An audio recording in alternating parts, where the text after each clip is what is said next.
नमस्कार प्यारे बच्चों, स्वागत है आपका अपने YouTube चैनल पे एक बार फिर से नए एपिसोड में। जैसा कि आपको पता है, सेकंड लेक्चर में हमने प्रकाश के गुण की चर्चा कर ली थी। उसके आगे के पार्ट को हम कंटिन्यू करेंगे। तो शुरू करते हैं। कल हमने पढ़ लिया था प्रकाश क्या है, प्रकाश की क्या है, प्रकाश के गुण क्या है। तो प्रकाश की क्या है, मैं एक बार रिकॉल करता हूँ उसको कि भौतिक विज्ञान की वह शाखा जिसके अंतर्गत हम प्रकाश एवं प्रकाशित वस्तुओं के गुणों एवं प्रभावों का अध्ययन करते हैं, प्रकाश की कहलाती है। ठीक। दूसरा, प्रकाश क्या है? प्रकाश एक प्रकार का ऊर्जा है जो हमारी दृष्टि संवेदना को जागृत करती है, जिसके कारण हम वस्तुओं को देख सकते हैं। प्रकाश के गुण। पहला गुण, प्रकाश एक विद्युत चुंबकीय तरंग है जिसके संचरण के लिए माध्यम की आवश्यकता नहीं होती है, अर्थात प्रकाश निर्वात में भी चल सकता है। दूसरा, प्रकाश सामान्यतः सरल रेखा में गति करता है। प्रकाश अपना मार्ग तब बदलता है जब उसके मार्ग में कोई अवरोध आ जाता है अथवा माध्यम बदल जाता है। तीसरा, निर्वात में प्रकाश की चाल 3 × 10⁸ मीटर पर सेकंड अर्थात 3 × 10⁸ मीटर पर सेकंड होता है, जो प्रकृति में प्राप्त उच्चतम चाल है। इससे अधिक प्रकृति में प्राप्त चाल की गणना नहीं की जा सके। ठीक। चौथा गुण है, प्रकाश जब एक चिकने चमकदार सतह से टकराता है तो वह टकराकर उसी माध्यम में वापस लौट जाता है, जिसे प्रकाश के परावर्तन की घटना कहते हैं। और जब कोई प्रकाश की किरण किसी एक माध्यम से होकर दूसरे माध्यम में जाता है तो वह अपने मार्ग से विचलित हो जाता है, इसे प्रकाश के अपवर्तन की घटना कहते हैं। ठीक। ध्यान रखना, प्रकाश जब किसी एक माध्यम से दूसरे माध्यम में जाता है तो वो दोनों माध्यमों को पृथक करने वाले तल से, ठीक है, दोनों माध्यमों के पृथक करने वाले तल से जब क्रॉस करता है तो अपने मूल मार्ग से थोड़ा सा विचलित हो जाता है, तो प्रकाश के विचलन की ही घटना अपवर्तन कहलाती है। Is that clear? आगे बढ़ते हैं कि प्रकाश का संचरण, प्रकाश का संचरण नहीं, अगला टॉपिक है प्रकाश उत्सर्जन के आधार पर वस्तुओं का वर्गीकरण। तो टॉपिक क्या है? प्रकाश उत्सर्जन के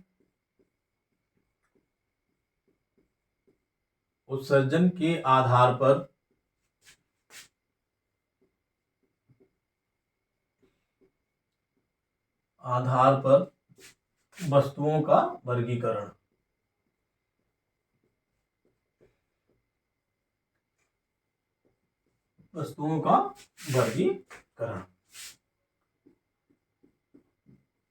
ठीक है। प्रकाश उत्सर्जन के आधार पर वस्तुओं का वर्गीकरण। तो प्रकाश उत्सर्जन के आधार पर वस्तुओं को दो भागों में बांटा गया है। कितने भागों में बांटा गया है? दो भागों में। पहला है दीप्त वस्तु। पहला क्या है? दीप्त वस्तु पहला है। अच्छा, दूसरा है आपका अदीप्त वस्तु।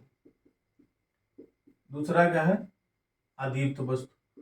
तो ये दीप्त वस्तु को अंग्रेजी में बोलते हैं ल्यूमिनस ऑब्जेक्ट। क्या बोलते हैं? Luminous object. और अदीप्त वस्तु को बोलते हैं नॉन ल्यूमिनस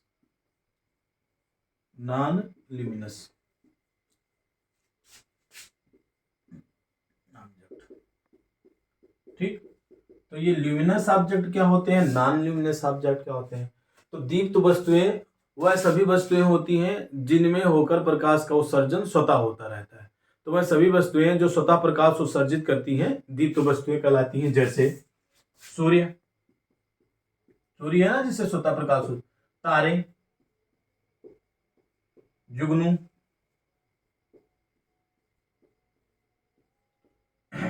लैंप, बल्ब आदि। ठीक। दूसरा होता है अदीप्त वस्तुएं, जिसको अंग्रेजी में क्या बोलते हैं हम, नॉन ल्यूमिनस ऑब्जेक्ट। तो वह सभी वस्तुएं जो स्वतः प्रकाश उत्सर्जित नहीं होती हैं, वो दीप्त वस्तुओं के प्रकाश से प्रकाशित होती हैं। तो वह सभी वस्तुएं जो स्वतः प्रकाश उत्सर्जित नहीं करती हैं तथा दीप्त वस्तुओं के प्रकाश से प्रकाशित होती हैं, क्या कहलाती हैं, अदीप्त वस्तुएं। जैसे लकड़ी, कुर्सी, ईंट, ग्रह आदि।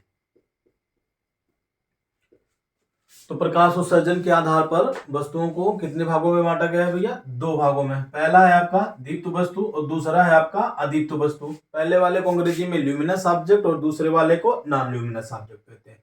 तो होती क्या है, एक बार फिर से डिफिनेशन इसकी सुन लीजिए। वह सभी वस्तुएं जो स्वतः प्रकाश उत्सर्जित करती हैं दीप्त वस्तु कहलाती है। ठीक, जैसे सूर्य, तारे, जुगनू, लैंप, बल्ब आदि। और वह सभी वस्तुएं जो स्वतः प्रकाश उत्सर्जित नहीं करती हैं अदीप्त वस्तुएं कहलाती हैं, जैसे लकड़ी, कुर्सी, ईंट, ग्रह आदि। ठीक, आगे देखते हैं। अब देखो, प्रकाश स्रोत होता है। अगली टॉपिक जो है आपकी, यह है प्रकाश का स्रोत। अंग्रेजी में बोलते हैं सोर्सेस ऑफ लाइट।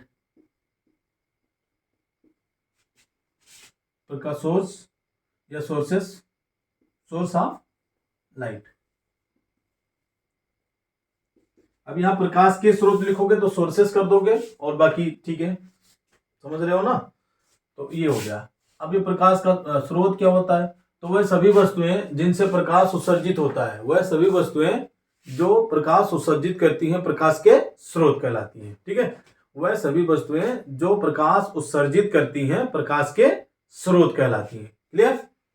तो जैसे मान लीजिए, अब देखो ध्यान रखना, प्रकाश का स्रोत अगर आपको डिफाइन करना है तो आप सिंपल भाषा में इतने बताना है, कुछ ज्यादा बोलना नहीं है कि प्रकाश का स्रोत क्या है। अगर बाय द क्वेश्चन आ गया बाय द वे, तो आपको इतने लिखना है कि वह सभी वस्तुएं जिनसे प्रकाश उत्सर्जित होता है प्रकाशिक स्रोत कहलाती है। ठीक, अब प्रकाशिक स्रोत 2 प्रकार के होते हैं। पहला प्राकृतिक, पहला क्या है आपका, प्राकृतिक स्रोत। ठीक, तो और दूसरा जो है आपका वो है कृत्रिम सोर्स।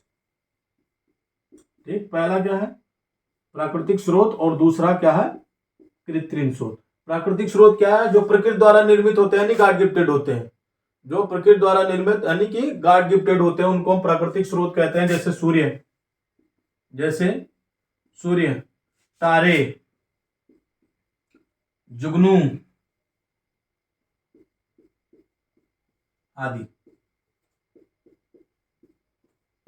और ये कृत्रिम स्रोत जैसे बल्ब, मोमबत्ती,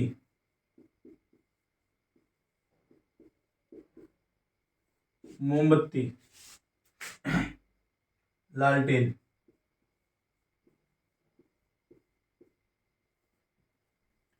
आदि।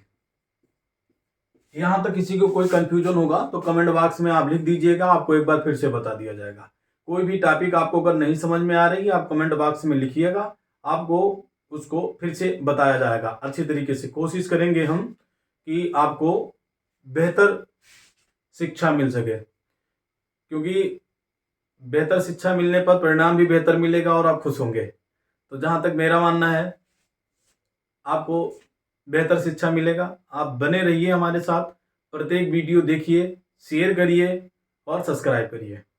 ठीक है, क्योंकि हम भी मेहनत कर रहे हैं तो हमको भी थोड़ा कुछ चाहिए है ना। तो आपसे कुछ नहीं, बस लाइक शेयर एंड सब्सक्राइब चाहिए, और हम आपको लगातार वीडियो डालते रहेंगे और आपका सिलेबस कवर कराते रहेंगे। अंततः आप देखोगे कि आपको बहुत अच्छा रिस्पांस मिलेगा। विज्ञान हाई स्कूल का बहुत बेटर तरीके से कर पाओगे, आपको कोई दिक्कत नहीं होगी। जब आपके सामने क्वेश्चन पेपर होगा, एक कॉपी भरोगे, उसके बाद 1.5 घंटे 2 घंटे बाद आपको बी कॉपी लेना है, बी कॉपी भी भरोगे। यकीन मानिए जब रिजल्ट आएगा तो आपको उसमें 90+ नंबर मिलेगा। बस प्रत्येक वीडियो देखिए, जो ना समझ में आए उसको पूछिए। PDF आपको मिलेगा कुछ दिन बाद। अभी थोड़ा सा जब हम अपने सिलेबस चलेंगे, सब फाउंडेशन कोर्सेस हैं, जब हम अपने सिलेबस पे आएंगे तो मतलब इम्पॉर्टेंट टॉपिक होंगे, वहाँ से आपको नोट्स भी मिलेगा ये सब के नोट्स भी, लेकिन अभी नहीं है। बात को आपको अगले वीडियो के डिस्क्रिप्शन में आपको एक लिंक दिया जाएगा टेलीग्राम का, आप उससे जुड़िएगा, आपको वहाँ पे नोट्स प्रोवाइड किया जाएगा। तो परेशान होने की कोई ज़रूरत नहीं है। जो भी ना समझ में आए आप एक बार पूछिएगा, आप पर्सनल नंबर पे मैसेज कर सकते हैं, वो हम बता देंगे आगे आपको। उसको सारे आपके क्वेश्चंस हैं उसको सॉल्व किया जाएगा। आपके अंदर कोई भी डाउट होगा आप फ़ोन करके डायरेक्ट पूछ सकते हैं। हम आपके लिए आपकी सेवा में सदैव तत्पर हैं। बशर्ते आपको मेहनत करना है, हमारे साथ जुड़े रहना है, चैनल को सब्सक्राइब कर लेना है, बेल आइकन दबा देना है, जिससे जितने भी वीडियो पड़े नोटिफिकेशन आप तक पहुंचे और आप वो वीडियो देखेंगे। अभी तो ये थ्योरी सेक्शन है, जब हम न्यूमेरिकल सेक्शन आएंगे तो न्यूमेरिकल सेक्शन में हम यहाँ पे न्यूमेरिकल करवाएंगे। उसके बाद आपको कम से कम 10 या 15 न्यूमेरिकल पर डे दिया जाएगा, उसको आपको करना होगा और वो सारे आप फोटो खींचेंगे और कमेंट सेक्शन में करेंगे, मैं उसको चेक करूंगा। ठीक है, मैं थोड़ा मेहनत करूंगा आप लोगों के लिए और आप भी मेरे लिए थोड़ा सा मेहनत करना। ठीक है, आगे बढ़ते हैं। इसी के क्रम में हमने दो चीजों का अध्ययन कर लिया। पहला है प्रकाश संचरण के आधार पर वस्तुओं का वर्गीकरण। पहला है आपका दीप्त वस्तु और दूसरा है आपका अदीप्त वस्तु, यानी ल्यूमिनस ऑब्जेक्ट है non luminous object. Luminous object वो होते हैं जो स्वतः प्रकाश उत्सर्जित करते हैं और नॉन ल्यूमिनस ऑब्जेक्ट होते हैं जो स्वतः प्रकाश उत्सर्जित नहीं करते हैं। दूसरा टॉपिक जो हमने आज का पढ़ा है वो है प्रकाश का स्रोत, यानी सोर्सेस ऑफ लाइट। तो वह सभी वस्तुएं जो स्वतः प्रकाश उत्सर्जित करती हैं, जिनसे प्रकाश निकलता रहता है, वो क्या कहलाते हैं? प्रकाश का स्रोत कहलाती है। प्रकाश का स्रोत दो प्रकार का होता है। पहला प्राकृतिक स्रोत, यानी जो गॉड गिफ्टेड होता है, यानी प्रकृति द्वारा निर्मित होता है, जैसे सूर्य, तारे, जुगनू आदि। और दूसरा कृत्रिम स्रोत, जो मनुष्य द्वारा बनाया गया होता है, जैसे बल्ब, मोमबत्ती, लालटेन आदि। यहां तक किसी को कोई दिक्कत हो तो आप कमेंट सेक्शन में पूछ सकते हैं। उसके बाद अगला टॉपिक जो है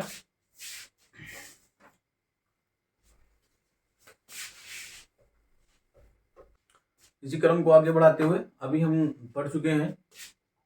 ठीक है, थोड़ी देर पहले हमने पढ़ा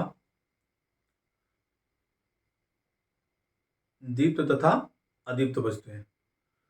ठीक, थोड़ी देर पहले अभी हम पढ़ चुके हैं दीप्त तथा अदीप्त वस्तुएं। ठीक, प्रकाश के स्रोत। अब आगे हम पढ़ेंगे प्रकाश का संचरण। देखो, प्रकाश सामान्यतः सरल रेखा में गति करता है। प्रकाश सामान्यतः सरल रेखा में गति करता है। प्रकाश अपना मार्ग तब बदलता है जब उसके मार्ग में कोई अवरोध आ जाता है अथवा माध्यम बदल जाता है। प्रकाश अपना मार्ग तब बदलता है जब उसके मार्ग में कोई अवरोध आ जाता है अथवा माध्यम बदल जाता है। अच्छा, प्रकाश क्या होता है कि एक ऋजु रेखा में गमन करता है ना। प्रकाश एक ऋजु रेखा पे गमन करता है। ठीक, तो ये जो ऋजु रेखा होती है इसी को प्रकाश का किरण कहते हैं। क्या कहते हैं? इसी को प्रकाश का किरण कहते हैं। ठीक, समझ रहे हो? प्रकाश का किरण कहते हैं। तो अभी हम डिफाइन करें कि प्रकाश किरण क्या है या रे ऑफ लाइट क्या है। तो प्रकाश जिस ऋजु रेखीय पथ पे गमन करता है, डिफाइन ऐसे करेंगे कि प्रकाश जिस ऋजु रेखीय पथ पर होकर गमन करता है उसे प्रकाश का किरण कहते हैं। तो मान लीजिए अब ये कोई प्रकाश की किरण है, ये इसकी डायरेक्शन हो गई है ना। तो अभी हम इसको डिफाइन करें कि प्रकाश किरण क्या है। तो प्रकाश आप जानते हैं ऋजु रेखीय पथ पे गमन करता है। तो प्रकाश जिस ऋजु रेखीय पथ पर गमन करता है उसे प्रकाश की किरण कहते हैं। इसको प्रदर्शित करने के लिए एक सरल रेखा पर हम तीर लगा देते हैं। क्या करते हैं? एक सरल रेखा पे तीर लगा देते हैं, जिसपे जो सरल रेखा होती है यह प्रकाश के पथ को प्रदर्शित करती है। किसको प्रदर्शित करती है? प्रकाश के पथ को, कि ये किस रास्ते से होकर जा रहा है। और जो यह तीर होता है यह संचरण की दिशा को प्रदर्शित करती है। किसको प्रदर्शित करती है? संचरण की दिशा। ठीक है, तो अगर हम कहें कि यह प्रकाश की किरण क्या होती है, तो प्रकाश जिस ऋजु रेखीय मार्ग से होकर गमन करता है, प्रकाश जिस ऋजु रेखीय मार्ग से होकर गमन करता है उसको बोलते हैं प्रकाश का किरण। और प्रकाश की किरण को प्रदर्शित करने के लिए एक सरल रेखा पे तीर लगाकर इसको प्रदर्शित करते हैं। एक सरल रेखा पे तीर लगाकर इसको प्रदर्शित करते हैं, जहां पे ये सरल रेखा प्रकाश के पथ को तथा ये जो तीर होती है ना, देखना ध्यान से भाई, ये जो तीर होता है यह संचरण की दिशा को प्रदर्शित करती है। इसके बाद जो अगला टॉपिक है वो है कि प्रकाश किरण पुंज, ये बीम ऑफ लाइट क्या होती है? देखो अभी आपने क्या देखा कि प्रकाश सदैव एक सरल रेखा में गति करती है। जो इसकी रिज रेखीय पथ होता है, इसको हम प्रकाश की किरण कहते हैं। ये रिज रेखीय पथ जो होता है, ये प्रकाश के पथ को, और ये तीर होती है, यह प्रकाश की संचरण की दिशा को प्रदर्शित करती है। अगर तीर इधर लगा है तो संचरण की दिशा इधर होगी, यानी प्रकाश इस साइड से चल के इस साइड में आता है। और अगर ऐसे लगी हो तीर, यानी हम अगर इसको नामांकित करें, एक बिंदु यहां मान लें और बी इधर मान लें, इसको ये मान लें और इसको बी मान लें, तो पथ तो दोनों का सेम है, ए बी है, लेकिन दिशा जो है इसकी ये डिफर है। दिशा जो है इसकी ये डिफर है।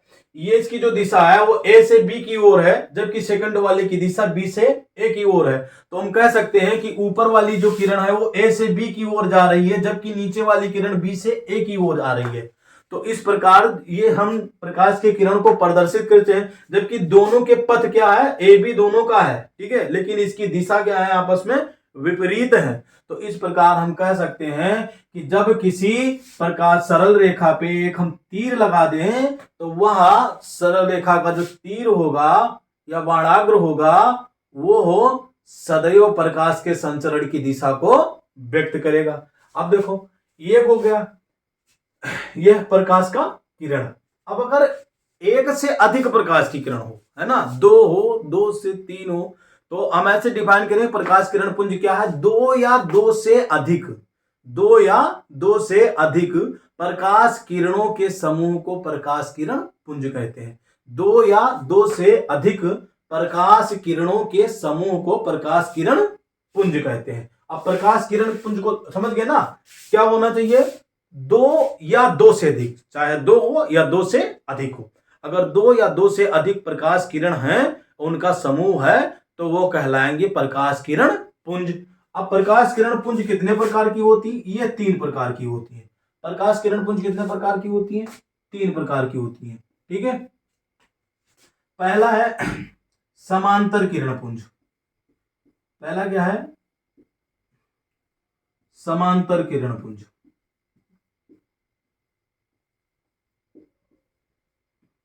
ठीक। दूसरा क्या है, अभिसारी किरण पुंज।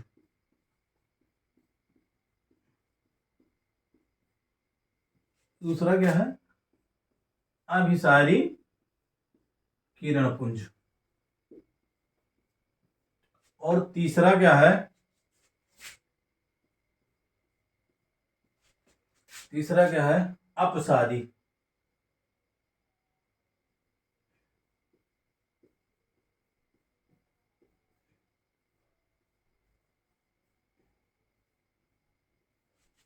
अपसारी किरण पुंज, ठीक।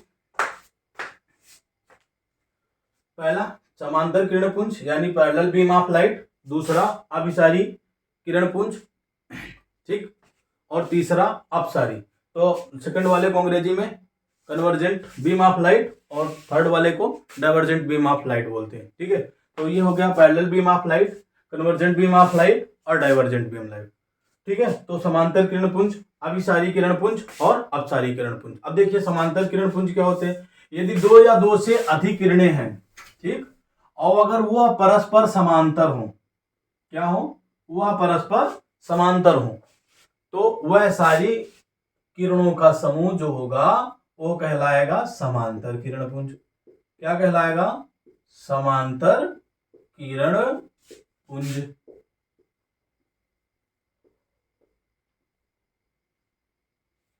ठीक। अब देखो ये हो गया आपका समांतर किरण पुंज।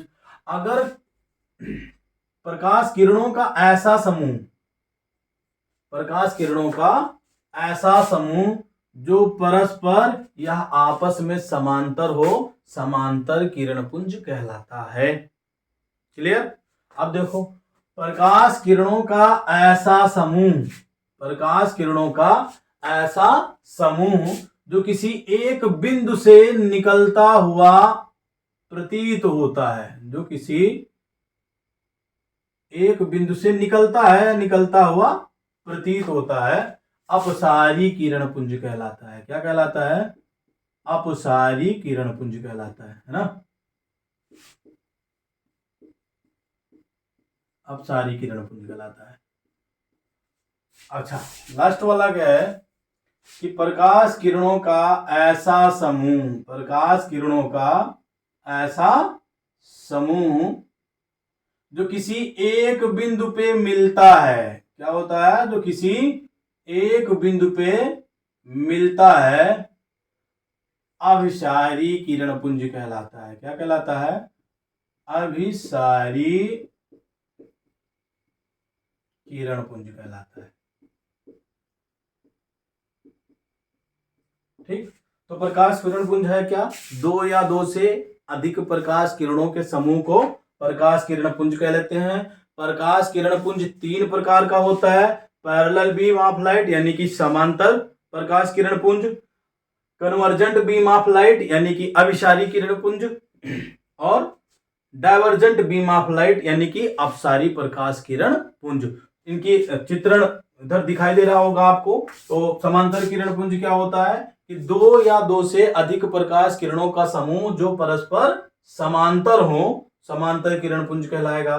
फिर अपसारी तो दो या दो से अधिक प्रकाश किरणों या ऐसे कहें प्रकाश किरणों का ऐसा समूह जो किसी एक बिंदु से निकलती हुई दिखाई देती हैं, क्या कहलाती हैं? अपसारी किरण पुंज कहलाती हैं। और प्रकाश किरणों का ऐसा समूह जो किसी एक बिंदु पर मिलती हैं, ठीक, क्या कहलाएंगी? अभिसारी किरण पुंज कहलाएंगी। तो अभी तक हमने कितनी चीजों की चर्चा की? प्रकाश का संचरण क्या है, ठीक है, प्रकाश का संचरण क्या है, प्रोपागेशन ऑफ लाइट हमने पढ़ा। उसके बाद हमने पढ़ा प्रकाश का किरण, और मैंने पढ़ा प्रकाश किरण पुंज। अब उसके आगे पढ़ लिया प्रकाश किरण पुंज के प्रकार। तो प्रकाश किरण पुंज कितने प्रकार के हो गए भैया? तीन प्रकार के हो गए। अब उसके बाद पढ़ेंगे हम संचरण के आधार पर वस्तुओं का वर्गीकरण। क्या पढ़ेंगे? संचरण के आधार पर वस्तुओं का वर्गीकरण। आओ देखते हैं।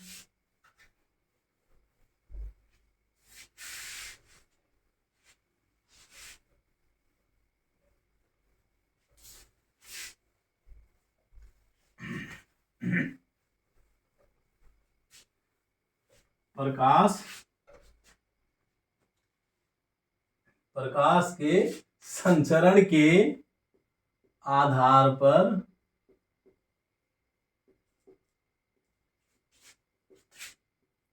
वस्तुओं का वर्गीकरण, वस्तुओं का वर्गीकरण। अंग्रेजी में बोले तो classification of object according to propagation of light. Classification of object according to propagation of light, यानी कि प्रकाश के संचरण के आधार पर वस्तुओं का वर्गीकरण। अब देखो, कुछ वस्तुएं ऐसी होती हैं जिनमें से होकर प्रकाश एक इस पार से उस पार तक आसानी से चला जाता है। कुछ वस्तुएं ऐसी होती हैं जिनमें प्रकाश इस पार से उस पार तक नहीं जा पाता है, ठीक है। तो इन संचरण के आधार पर वस्तुओं को हम तीन भागों में डिवाइड करते हैं। पहला क्या है? पहला है पारदर्शी वस्तु। क्या है भैया? पारदर्शी वस्तु, ठीक। इसको हम बोलेंगे ट्रांसपेरेंट। अंग्रेजी में क्या बोलते हैं इसको? ट्रांसपेरेंट ऑब्जेक्ट बोलते हैं। क्या बोलते हैं? ट्रांसपेरेंट ऑब्जेक्ट बोलते हैं। दूसरा क्या है आपका? दूसरा है अपारदर्शी वस्तु।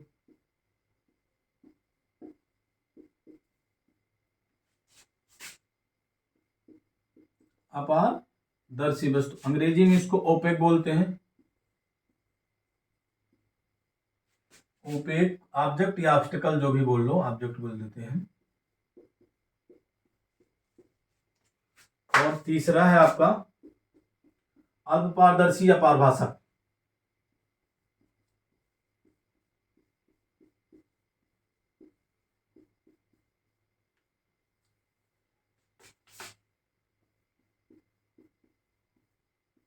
अंग्रेजी में बोलते हैं ट्रांसल्यूसेंट ऑब्जेक्ट, ठीक है, ट्रांसल्यूसेंट, ठीक। पहला है यानी प्रकाश के संचरण के आधार पर वस्तुओं का वर्गीकरण। तो प्रकाश के संचरण के आधार पर वस्तुओं को 3 भागों में बांटा गया है। पहला है आपका पारदर्शी वस्तु, ठीक, दूसरा है अपारदर्शी वस्तु और तीसरा है अल्प पारदर्शी वस्तु। अब अपारदर्शी वस्तुएं क्या होती हैं? वह सभी वस्तुएं जिनमें से होकर प्रकाश का संचरण इस पार से उस पार तक आसानी से हो जाता है। वह सभी वस्तुएं जिनमें से होकर प्रकाश का संचरण इस पार से उस पार तक आसानी से हो जाता है, पारदर्शी वस्तुएं कहलाती हैं। जैसे कांच, जल, ग्लिसरीन,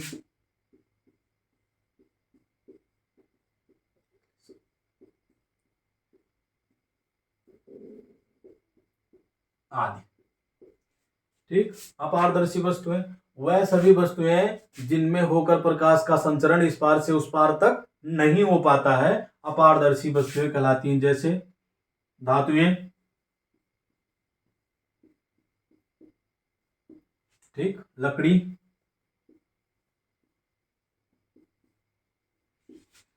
ईंट आदि। अब ये अल्प पारदर्शी क्या होता है?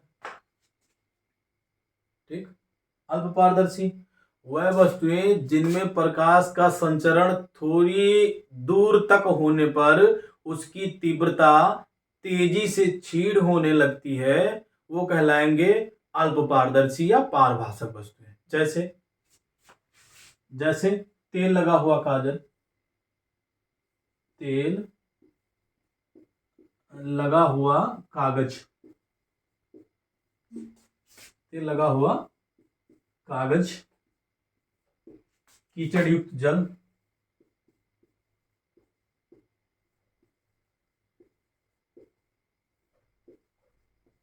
कीचड़ युक्त जल आदि, कीचड़ युक्त जल आदि। तो प्रकाश संचरण के आधार पर वस्तुएं कितने प्रकार की होती हैं? 3 प्रकार के। कौन कौन? पारदर्शी वस्तु, अपारदर्शी वस्तु, अल्प पारदर्शी वस्तु। पारदर्शी वस्तुएं क्या होती हैं? वह सभी वस्तुएं जिनमें से होकर प्रकाश का संचरण इस पार से उस पार तक आसानी से हो जाता है, पारदर्शी कहलाएंगी।